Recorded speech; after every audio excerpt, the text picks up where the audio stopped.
చెప్పండి. రాష్ట్రంలో ప్రస్తుతం జరుగుతున్న పరిణామాలు, వచ్చే రోజుల్లో ఈ ప్రాబ్లమ్స్ అన్నీ కూడా సార్ట్ ఔట్ చేస్తామని ప్రభుత్వం చెప్తుంది. అంటే పంచాయతీ వ్యవస్థలో ఉన్న ఉద్యోగస్తులు గాని, రెవెన్యూలో ఉన్నవారు గాని, పై స్థాయిలో ఉన్నవారు గాని. అంటే ఈ డివైడ్ పాలసీ వల్ల ఇబ్బంది పడే పరిస్థితులు ఇప్పుడున్న ప్రభుత్వానికి వస్తున్నాయంటారా? అంటే ప్రభుత్వం అయన్నీ వాళ్ళు డివైడ్ పాలసీ అనేది అది రాజకీయంగా వాళ్ళు ఏం చేస్తారో మనం ఎంప్లాయీస్‌గా నేను మాట్లాడకూడదు. హ్మ్. ఉద్యోగులకు సంబంధించినంత వరకు ప్రభుత్వం ఇప్పటికైనా ఈ సంవత్సర కాలం 15 నెలల కాలంలో ఉద్యోగుల గురించి అసలు పట్టించుకున్న సందర్భమే లేదు. హ్మ్.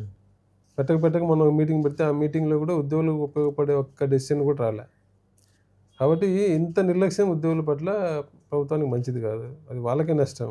ఇప్పటికైనా ప్రభుత్వం మేలుకొని ఉద్యోగులకు ఇవ్వాల్సినటివి అంటే మేము ఎక్కువ కోరికలు పెద్ద మాకు ఎక్కువ బెనిఫిట్స్ వస్తాయని అనుకోవడంలే. ఐఆర్ ఇవ్వండి. ఎంత ఇస్తారో మేము పర్సెంటేజ్ కూడా మేము అడగలే. కొందరు అడుగుతున్నారు కానీ, ఐఆర్ మీరు పీఆర్సీ ఇప్పటికే లేట్ అయింది. 2023 జులైకి రావాలా. 2 సంవత్సరాలు లేట్ అయిపోయింది.